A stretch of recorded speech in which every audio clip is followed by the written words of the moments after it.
Today I will be explaining and leading you through my remixed dust jacket of Sherry L. Smith's Orleans by playing out my thought process of how I could revamp the cover of this novel to help show the counterstory that is portrayed through our main character, Fenn.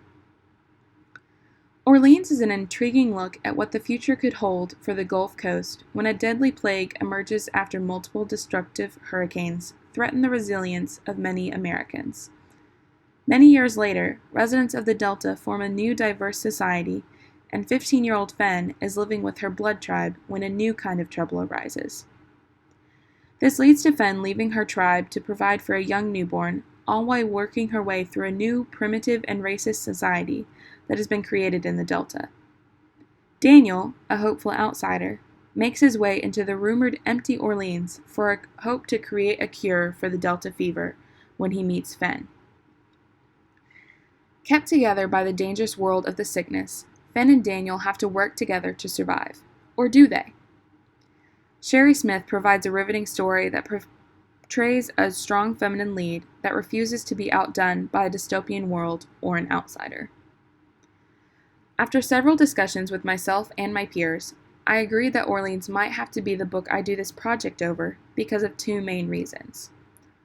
One being how utterly strong of a female lead Fenn is, and the second to highlight the lack of diversity and portrayal of the story that the real book cover had. I discovered my argument by first thinking of how Fenn was different than any other female hero I had read about before. When referencing back to the book, I kept thinking of all the times she was the only person she had relied on, and when she made her own decisions, outsiders forgotten. But I also wanted to highlight the separation aspect that is always lulling in the back of the story, brought to the readers by the wall between the Gulf Coast and the rest of the nation, and also by Daniel's otherness, which is constantly being reinforced by his trials and tribulations with Orleans, as well as his data link and encounter suit. I decided that I wanted to enforce the idea that the novel embraces a counter storytelling, in that Fenn is fully able to care and provide for herself without the help of any outsider, let alone a man. I chose this route because of the running trend of young adult literature and how it is often presented that female leads need a male counterpart to help them do the dirty work. But Fenn didn't, and she did it with a baby. Since this analyzation morphed into Team Fenn, I really wanted her on the front-facing cover, but I also wanted baby girl present. The first real big decision readers see Fenn making is the decision to keep the baby, no matter the difficulties that could arise in the future. I wanted to highlight the single mother aspect of Fenn as well.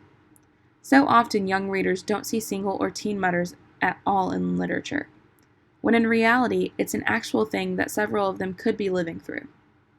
So I incorporated Fenn holding baby girl in a sling and Enola's hand reaching around. A big aspect of my portrayal of Fenn was to have her portrayed as a young black woman. In the novel, she is described as such, but never outwardly was her ethnicity stated. Several classmates and I agreed that we didn't know that Fenn was a person of color from the original cover, and I wanted to change that. By making Fenn front-facing with her skin color obviously portrayed, I felt I was doing another aspect of her counterstory justice. This second aspect was simply having a main character that wasn't white. As discussed in class, so many novels in YA literature have the same white, blonde, and blue-eyed character. Fenn embodies the counterstory of a character that can be a strong female woman of color who doesn't rely on a man to help her. A character that every young reader needs to see on the cover of a novel.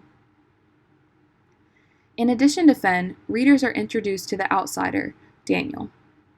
I remember reading and being surprised that there was another point of view, seeing as they weren't portrayed on the cover. So I wanted to put Daniel on the cover as well, but on the back side and facing away from the viewer. It was a deep and strong decision, but I felt that I really needed to emphasize that he wasn't the hero of our story. So having him walking away symbolizes the lack of help he provided for Fenn.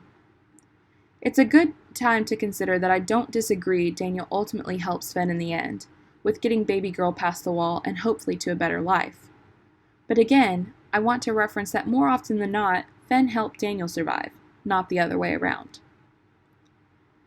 The big question looming about my cover is the wall. I placed the seemingly never-ending wall on the spine of the cover that lifts into both the front and the back.